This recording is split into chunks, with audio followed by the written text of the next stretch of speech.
There's three options for you. You can choose one. Some of you might not be even knowing what is sustaining safety, so you can just choose that option. Okay.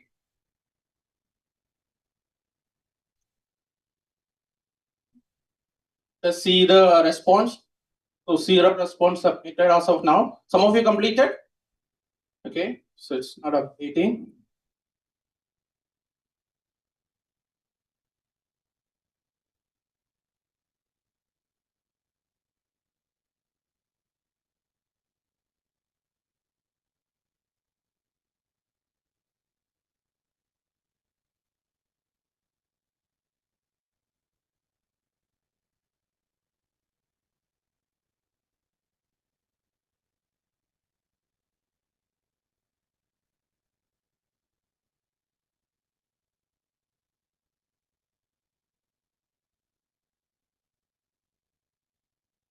Okay, maybe due to the internet, the results are not updating, so it should have been ideally.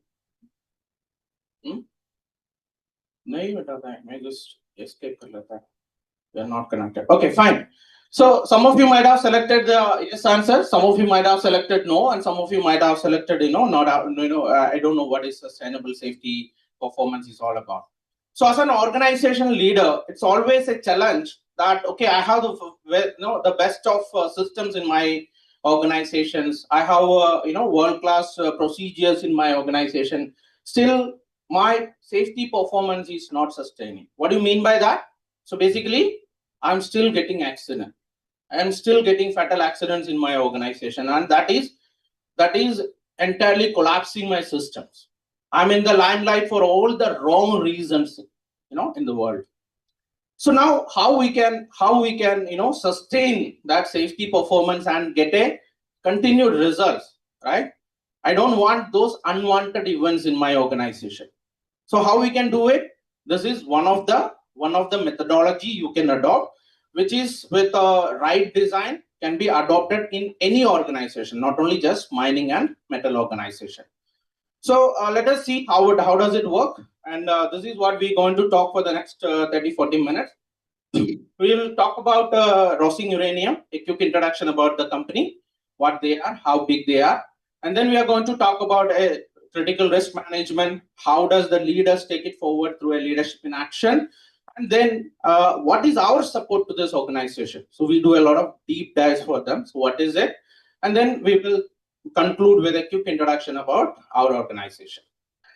So about this organization, Rosing Uranium Limited, they are based out of Namibia. It's an African country bordering with South Africa, southern part of Africa. So this is world's largest running open pit uranium mine, and they started production. They identified uranium in that part of the world by 1928, and Rio Tinto secured the rights in 1966. So Rio Tinto is a large conglomerate, Australian-based company. They are one of the large conglomerate into the mining and metal industry. In 1976, they started production, and then until 2019, it was owned by Rio Tinto Group. In 2019, it has been taken over by CNUC. They are the current owner. It's a Chinese-based organization. But this Rosing Uranium has even stake of Namibian government as well. But majority stakeholder is CNUC, so they are the owner. In 2021, they celebrated 45 years of operations, and as we speak this year, this is 50th year of production, and safety is become unparalleled and uncompromised value in the organization. They have something called LOME, that is for life of mine extension. So they are planning to expand their mines beyond 2035. So this is their board of directors team in the mining. So this is called Haul Track. This is, some of you might have even not seen, as we are into industries, as we are into institution now. When you're moving into industries, some of you will probably work into mining industry and see this. So this is the team who is leading the organization. This is the board of directors. So we have taken prior permission in order to present this presentation with all of you. So I'm going to show their data, their methodology and everything. So now coming to critical risk management, what is it all about, right? So it is all about a process we are going to put in place in order to eliminate fatality in the organization. So we don't want that, right? So we want to be proactive and we want to put systems in place which should work so that this kind of a scenario can be avoided in the organization. So there is a proven methodology, a proven steps which is been suggested by ICMM, which is having basically three predominant steps. First is we have to identify the critical risk in the organization. Then we have to identify the critical control. And then we have to make sure that whenever we do a critical risk, those critical controls are always in place and effective.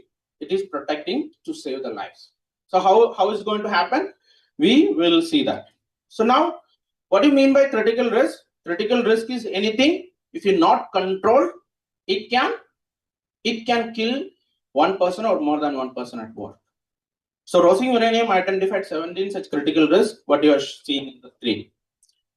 For example, confined space. So when you are going inside a confined space, if your critical controls are not in place, right, then you can end up into a situation of losing your life. So there is in a confined space. What do you mean by confined space? Anybody can share your thoughts? Am I talking to the right audience? Are you getting me? What do you mean by confined space? Any thoughts? Anybody? Maybe from the student side. Very good. Right. So for example, you have a storage tank. A storage tank is having limited entry and exit opportunity. There is only a manhole to enter inside, right? So there is many such confined spaces available in the industries, right? So there is a situation called IDLH, which you can expect in any confined space. What is IDLH situation? Immediate danger to life and health. There may be oxygen deficiency. There may be presence of any additional kind of toxic gases in a confined space. So that is what confined space. So similar to those, many other hazards are there in the industries when we deal our day-to-day work with. So such kind of all these are different, like contact with electricity. It's fairly simple for us to understand. Every electricity is there at our home, right?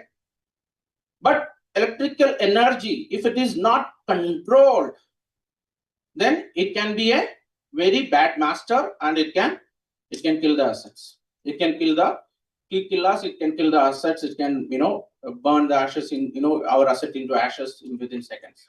So all these they have identified all these are critical risks. Fall from height, slope failure. It's a mining industry, right? Slope failure, the rocks can fall while the people are working down. So how can you prevent the slope? How can you prevent that slope failure? All these are various critical risks we identify. So I already told you what is critical risk. Anything which is in your workplace which can kill me or my colleagues. So that is critical risk. And what is critical control? Something I am putting in place so that this critical risk is not affecting me anymore, or I can work with. So there is a process in identifying what is critical control. So for example, working with electricity. When we are working with electricity, what are the controls we need to follow? So there may be 10 controls, but all 10 control might not be critical.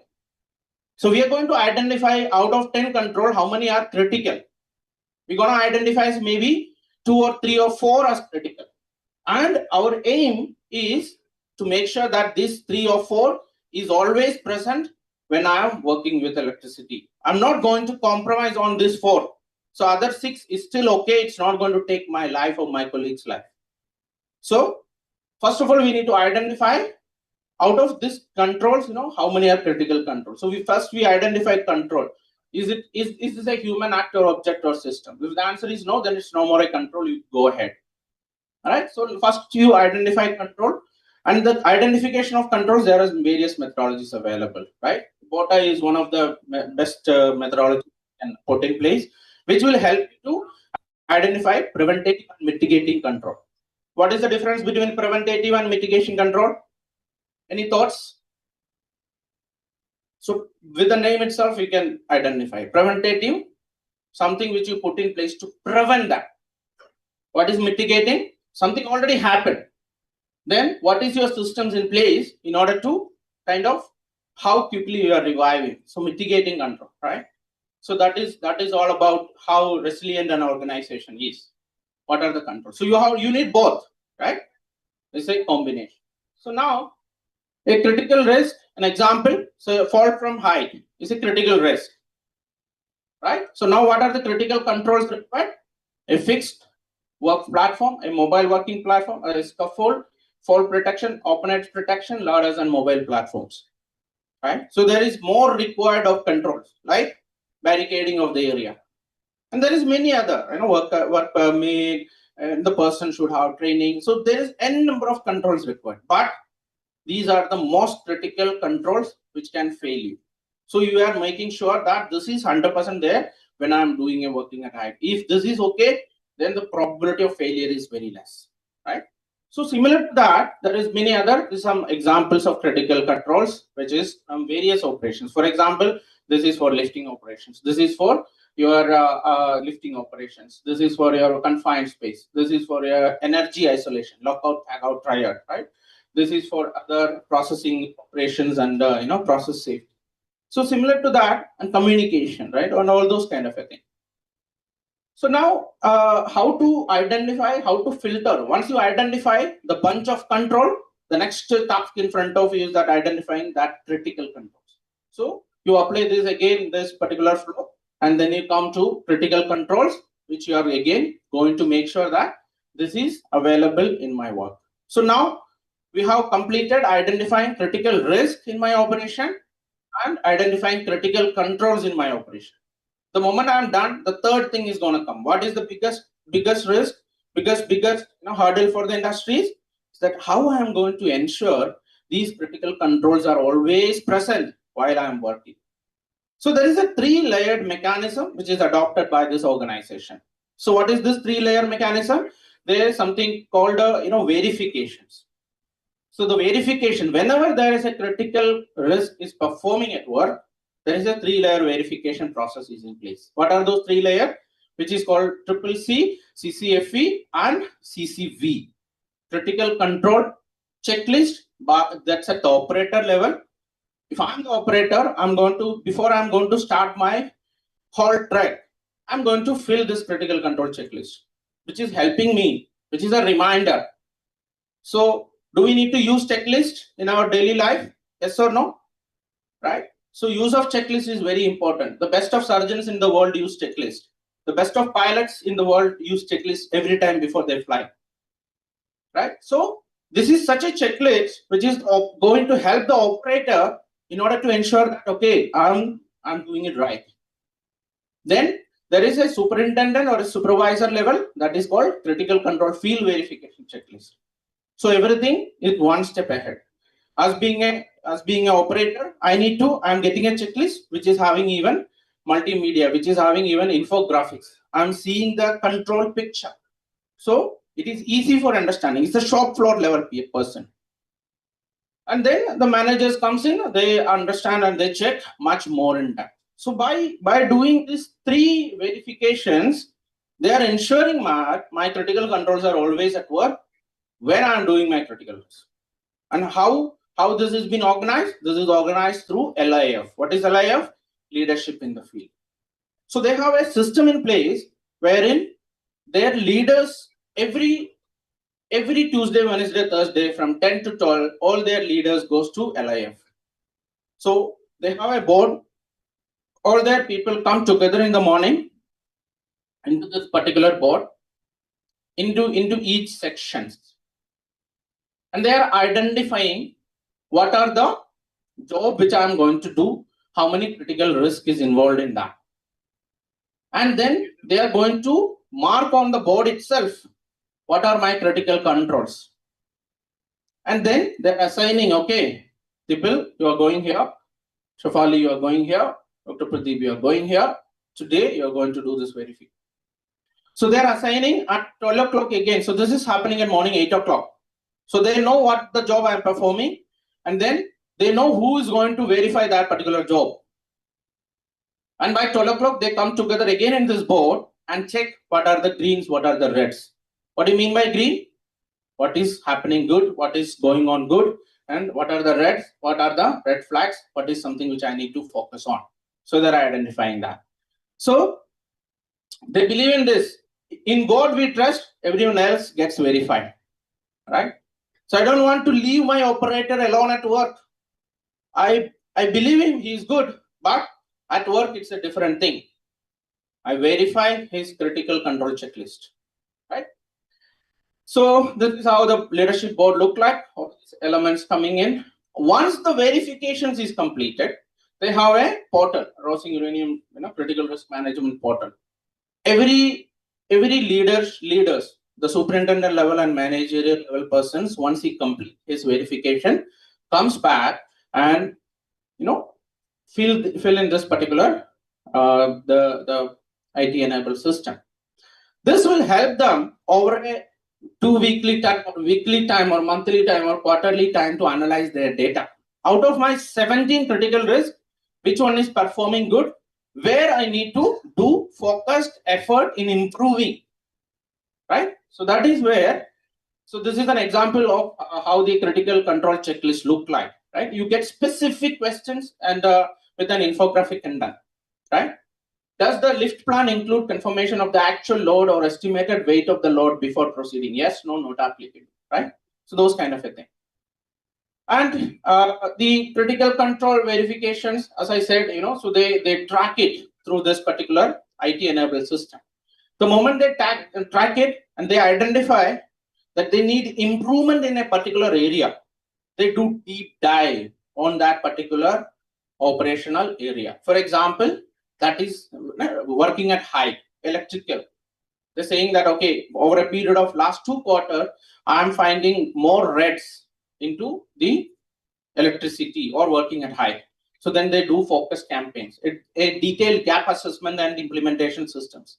Again, looking into the system. So that is what deep dive, that is where we coming in. We help them in doing a lot of deep dives from 2019, right?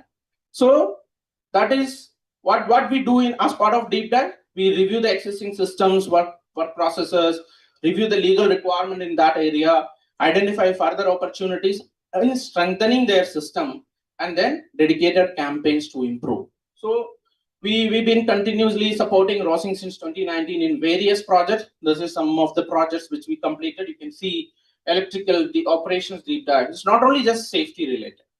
So for a mine to function, electrical operations should support them, right?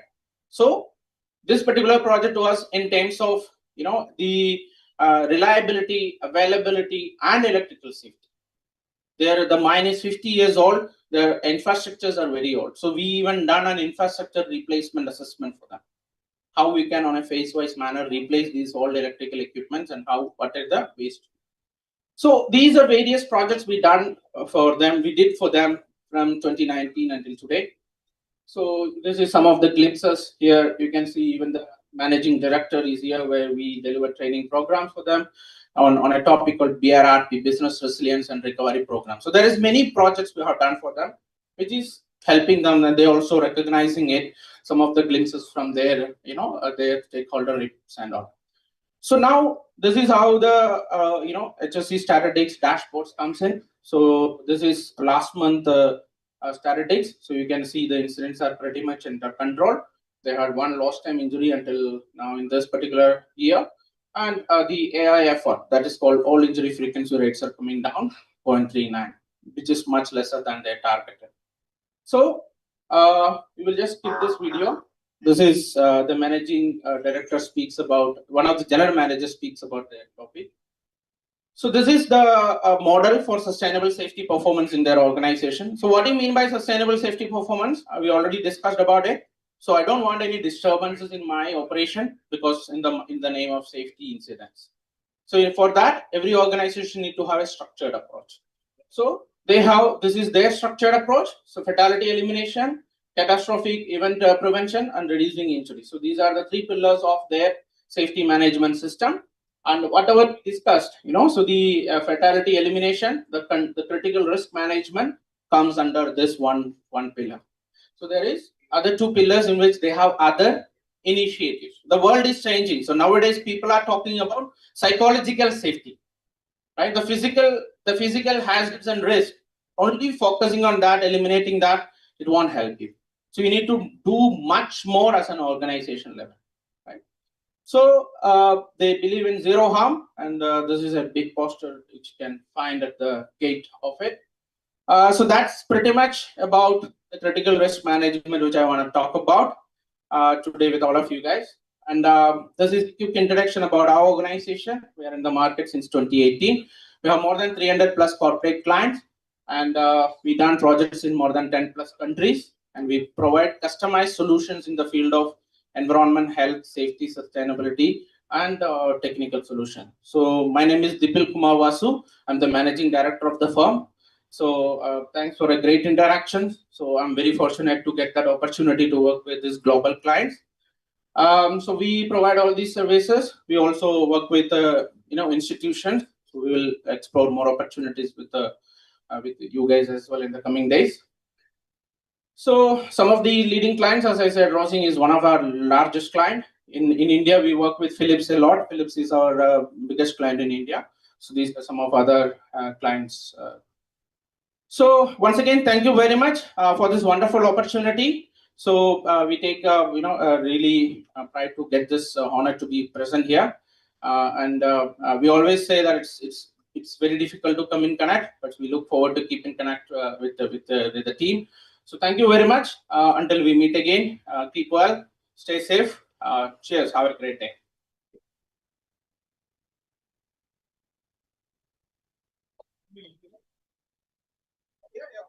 Of course, sorry. Yeah, if any of you have any questions, happy to take it. Yeah, thank you.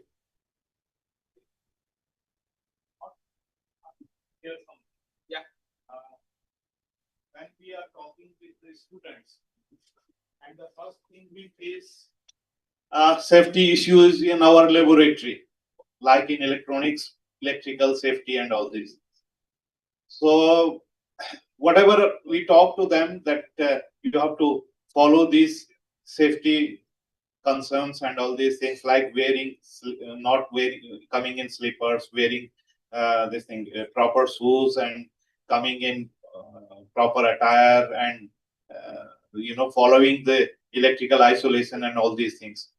But is there something wrong with our DNA or something? We take the safety very loosely, and I would support this with a incident a few years back, not few years back, many years back. Prince Charles was visiting a industry in UK, and when he was inaugurating that, he came across with a fuse which was loosely wound, and he touched it and it fell down. So he said that, has it been put by an Indian engineer? So that was a big uproar there, so that it is a racism or something like this. But should we introspect, and how can we, and is there any study that safety related incidents in India vis-a-vis world, what is the scenario? So I wanted to know your perspective on this. Great. Thank you, Professor. So definitely across the world, there are a lot of studies happening. On 20th of April, we celebrated World Day for Safety and Health. It is globally organizing by International Labour Organization, and this year's theme was psychosocial wellness. So that is what I told. In this particular study, they released a report of around 80 to 90 pages, speaking under correction on the number of pages. It's a detailed study report, and that report shows that more than people now at work, more than the physical hazards, more than the physical risk, people are dying because of psychosocial hazards. So what do you mean by psychosocial hazards? The mental wellness related. You are knowingly or unknowingly, the leaders are impacting on a very negative way to their workforce. So probably, definitely, probably we need to look into those aspects. But with respect to the laboratory thing, so definitely, sir, we need to create more awareness. So, like you said, this example of example of UK example. So we need to throw many examples. So we have to make them feel the need of following. That should come from within, right? I'm doing it for my own need. I'm doing it not because my boss is sitting on my head with a hammer. It's not that. I'm doing it for my own safety. If I'm safe, my colleague is safe. Then we as an institution is safe, and then this goes beyond the institutional boundary. We as a country are safe. So this is not a good credentials to hold. Somebody is making a mock of India in such a large forum. So we are number one on the road accidents in India, road death in India. Across the world, India is number one. It's not a good kind of a feather to the cap of a country. So we need to. So when we do with the industries, what we say. So for example, if you want to get somebody corrected about an unsafe behavior, it's all about how you, being a leader, you talking to that employee. Right? So we need to interact with them. We need to make them aware that okay, this is what I'm doing is for our own safety, our own benefit, not for someone else. Don't do it for someone else. So that kind of a feeling we need to bring it, sir. So basically, we need to create more trust, right? So from compliance to trust perspective is something which we need to build at workplace, any workplace. I hope I try to answer you. Yeah, yeah. Please. Which risks are fall into critical zone, highly impact as well as highly probability. So critical risk changes from industry to industry. What probably applicable for a university like us might be completely different for an industry. For example, the examples which I presented, they are a mining company. They have huge mining blocks and also they have the fall of the collapse of the walls and things like that. So here in our case it would be different. So we cannot just say that okay, this is gonna be there everywhere. But if you look into the studies, few risks remain same. Fall from height, electricity, these are the leading causes of death at home. So even electricity, you don't get a second chance. Fall from height, sometimes you might get a chance. Right? You might end up only breaking your leg and probably any bodily injury, severe bodily injury. But electricity is sometimes one of the major cause of that. So electricity, fall from height, and again confined spaces. So these are the critical risks in the industry.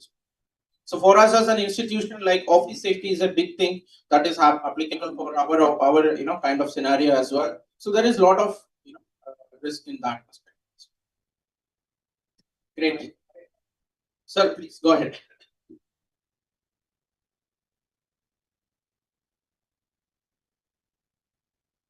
Deepak sir, first of all, actually, your presentation was excellent. I would say such a nicely it was analyzed and very critically you have given presentation. But one thing I would say, see, ultimately, we always used to say, Sabdhani Hati, Durgatana Ghati. Okay. And in spite of all this, we always used to feel, specifically in Indian culture, that although safety is supposed to be one of the top priority area, okay, but what is the because you have done a lot of analysis, you might have gone for a lot of countries also. What two or three things you will advise to our younger generation so that we will be much actually aware as well as about strict control about the safety. Great, sir. Thank you. So definitely be the as a country, as I said on the road death, we are not so proud of that statistics. So definitely younger generations, even the department is doing a lot, the government is doing a lot. So we need to create a lot of awareness. There should be, now the scenario in India is that even if talk about industries, what is happening is that okay, compliance, the cost of compliance is much lesser, or I would say, the cost of compliance when compared to cost of managing, is very less. So I believe in managing the system. I believe in managing the minimum bare required controls. So that thoughts need to change. So I definitely, being an organization, my first priority should be 100% legal compliance. So we have wonderful law in India. If you look into the environment, health, safety, and social field, we have more than 60 legislation in the country. If an organization is compliant with those legislation, that's good enough. And definitely, being citizen, we try to be in the safer side of the law and follow all these rules and regulations when we are at road, when we are at a workplace. Definitely, things gonna be. Thank you, sir. Okay, thank you very much, all of you. Thanks for the opportunity once again. Thank you. Have a good day. Thank you, sir, for that insightful and enriching session. Your perspectives on safety, ESG, and sustainability have truly added depth to our understanding and of next generation quality systems. I would like to request Professor Shri I.S. Oberoi sir and Professor Pradeep Dimri sir to kindly honor our distinguished guest with a token of appreciation for sharing his valuable knowledge and inspiring thoughts with us today. Neela madam, please join. Okay, please, sir. Anil sir, please.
So after such an enriching session, we move towards our next technical paper session, where we will witness a series of research presentations reflecting innovations, sustainability, and digital transformation. Before we begin, I request all the presenters to kindly adhere to the allotted presentation time, that is 8 minutes, and thereafter there will be Q&A for the 2 minutes. Now we begin with our first presenter, Mr. Munish Kumar Sharma sir, on the topic quality, cost, and sustainability. Please. Before we start, I request all the students to please come nearer. नजदीक से ज्यादा सुनाई देगा. Please students आप आगे आ जाइए. Last bench please. ये first 2 रो में आ जाइए please. Can you hear me?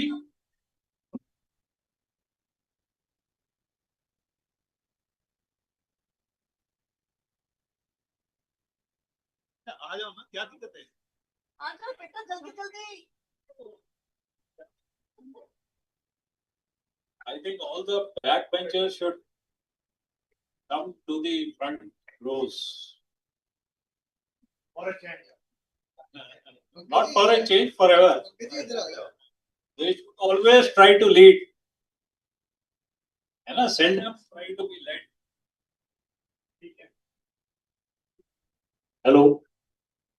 Okay, now I'll be presenting a very relevant topic as of date, and with regard to the theme which we are discussing for the last yesterday also and today also, and the 3 key words on which I'll be deliberating on the basics only with some examples.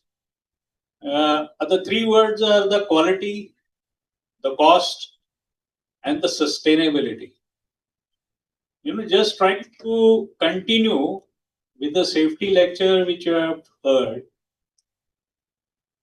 About 10 years ago, most of the industries were only concentrating on PQCD, that is productivity, quality, cost, and delivery. It is in the last 5 years that SEM also has been added. And S stands for safety, E is for environment, and M is for moral, that is ethics. So now this PQCD is no more relevant. What is relevant is PQCD SEM.